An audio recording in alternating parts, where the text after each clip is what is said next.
Hello guys. सो आज हम next part में हैं और मैं आज आपको उसके आगे की बात बताता हूं। जैसे कि हमने जहां छोड़ी थी कि अब आपको क्या करना है, अब आपको इंटरव्यू देने जाना है। ठीक है ना। इंटरव्यू कहाँ कहाँ देना है और कौन कौन सी जॉबें करनी चाहिए, कौन कौन सी जॉब में थोड़ा सा इजी होता है और पैसा किस में ज़्यादा मिलता है। देखो, इस सब कुछ मैं क्लियर करूँगा आपकी जो इमेज है माइंड में। ठीक है। क्योंकि ये सब लोगों को नहीं पता, स्टूडेंट को, कि जापान में आने के बाद करना क्या है। सब ये सोचते हैं कि मैं जापान में जाऊं जाऊं जाऊं। ठीक है, जापान में अच्छी बात है, जाओ। मैं खुद भी कहता हूं कि स्टूडेंट वीज़ा पे आइए आप लोग। बट हमें आने के बाद करना क्या है, तो अब मैं वो बताता हूं, ध्यान से सुनना। आप जापान में आए, जापान में आने के बाद आपको मैंने डॉक्यूमेंट का बता दिया क्लियर। और उसके बाद क्या करना है, अब अपनी जॉब देखनी है। और जॉब कहाँ देखनी है? जो इजी जॉब होती है, जो पास में होती हैं, जिनमें थोड़ा सा बोलना भी यूज़ होता है। ठीक है, वो होती हैं कॉम्बनीज। कॉम्बिनी मतलब फैमिली मार्ट, 7-Eleven, ठीक है ना, लॉसन। तो इस इन जॉबों में क्या होता है, इतना ज़्यादा हार्ड काम नहीं होता है, इतना ज़्यादा मतलब हार्ड काम नहीं होता है। और इसमें आप आसानी से मतलब थोड़ा बहुत सामान लगाने का काम होगा आपका।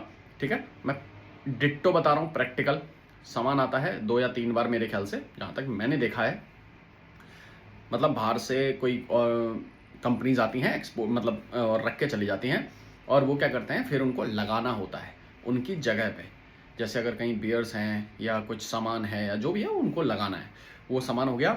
एंड देन उसके बाद वहाँ पे जो कस्टमर आ रहे हैं उनको रेजी रेजी मतलब काउंटर पे खड़ा होना होता है, बोलना होता है क्या चाहिए आपको, क्या चाहिए बोलना भी नहीं होता, वो खुद ही उठा के लेके आते हैं और खुद ही उसमें लेके आएंगे काउंटर पे। आपको खाली बिलिंग करनी होती है। बट बिलिंग के टाइम पे थोड़ा सा बोलना बहुत ज़रूरी होता है, ये चाहिए नहीं चाहिए। दूसरा क्या है यहाँ पे ना, सर आपके पास कार्ड है, सर आपके पास पॉइंट कार्ड है।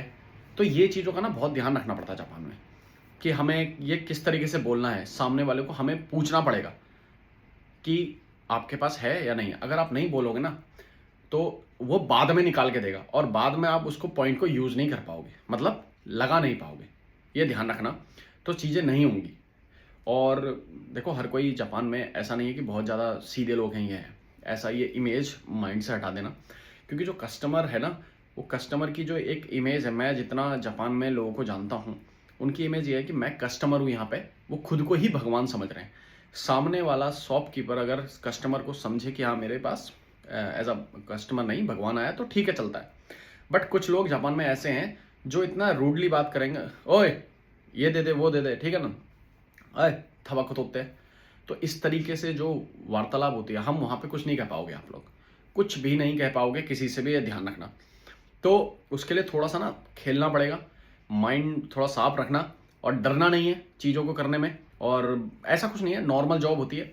थोड़ा सा मेरे ख्याल से कुछ सफाई वफाई भी करनी पड़ेगी। देखो, इंडिया के अलावा किसी भी कंट्री में जाके ऐसा कुछ नहीं है कि कहीं पर सफाई नहीं होती है। हम अपने देश में ये चीज़ छोटा समझते हैं, बट यहीं आके हमें उसका पैसा मिलेगा और ये करना पड़ेगा, करना पड़ता है, बल्कि ये छोटा नहीं है। क्योंकि यहाँ का जो एमडी है ना, साचो, वो खुद अपनी डेस्क सही करता है, खुद अपने कैबिन को साफ सुथरा रखता है, ऐसा नहीं है।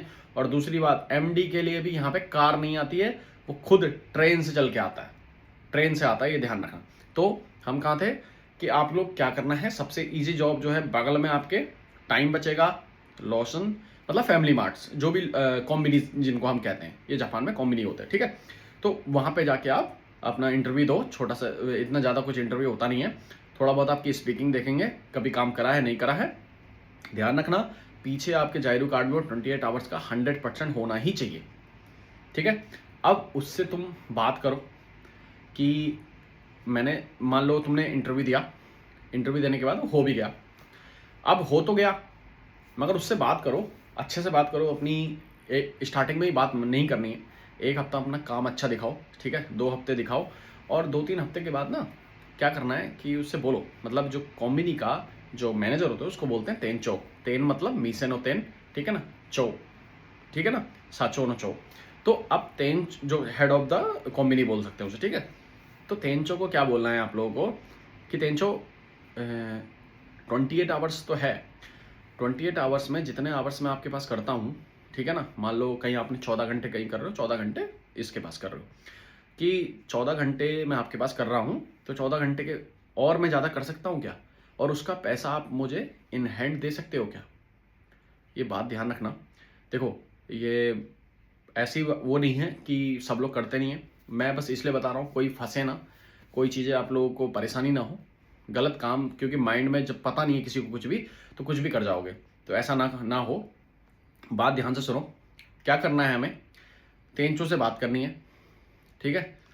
तेंचो से बात करो कि तेंचो मैं 14 घंटे आपके पास करता हूँ, मैं और थोड़ा बढ़ा सकता हूँ, और उसके जो पैसे हैं आप मुझे इन हैंड देते रहो। तो ऐसा ना, तेंचो बहुत हैं या कॉम्बिनीज हैं जो कि ये चीज़ें करती हैं। और क्योंकि ऐसा होता है कि अगर वो भी काम उनसे करवाना होता है, आप लोगों को भी, उनको भी आप लोगों की ज़रूरत होती है, तो वो भी सेटिंग हो जाती है आपस में, ठीक है ना। मेल जुलाव की कह लो या बोलने का तरीका कह लो, और थोड़ा सा ट्रस्ट दिखाना पड़ेगा आपको। काम की स्पीड ऐसी होनी चाहिए, काम ऐसा होगा। और दूसरी बात, मेन बात, खड़े होके काम करना पड़ता है जापान में, बैठने का कोई सिस्टम नहीं है बाइटों में, ये ध्यान रखना, ये माइंड में डाल लो, खड़े होके ही काम होता है, ठीक है। ओके, ये ध्यान रखना, खड़े होके काम होता है। अब हाँ, तो मैं कहा था कि मैं खड़े होके काम होता है जापान में, ये ध्यान रखना, बैठने की जॉब नहीं होती है, कुछ भी जॉब नहीं होती है। अब हमने कॉम्बिनी में काम करा, कॉम्बिनी में उससे बात कर ली हमने कि तेंचो हमें 14 घंटे की जगह मुझे 28 घंटे दे दो। मतलब एक ही जगह में आप 28 घंटे या 30 घंटे, कुछ भी, वो अगर मानता है कि वो कहता है कि यार आज मतलब 30 घंटे तो नहीं, मैं तेरे को इतने घंटे फालतू दे सकता हूँ, और इसका मैं तेरे को इन हैंड दे दूंगा, ठीक है ना। या वो मना भी कर सकता, तो आप मत करना, इन हैंड ही आना चाहिए। 28 या 29 घंटे के बाद जो आपकी इनकम रहेगी ना, उसको आप लोगों को कैसे लेना है, इन हैंड ही लेना है, अदरवाइज नहीं लेना है कुछ, ये ध्यान रखो आप, बस हो गया। अब हमने बात कर ली कॉम्बिनी की, अब हम बात करते हैं दूसरी जगह की, थोड़ा सा एक हार्ड जगह की मैं बात आता हूँ। जैसे कॉम्बिनी में ना, कॉम्बिनी में भी एक चीज़ होती है, दिन में 900 एन, ठीक है, 950 एन, और बढ़ते बढ़ते वो चले जाता है 1000 तक, वो दिन की बात बता रहा हूँ मैं। अब नाइट की जॉब, कॉम्बिनी में ही नाइट की जॉब होती है, जो होती है 1300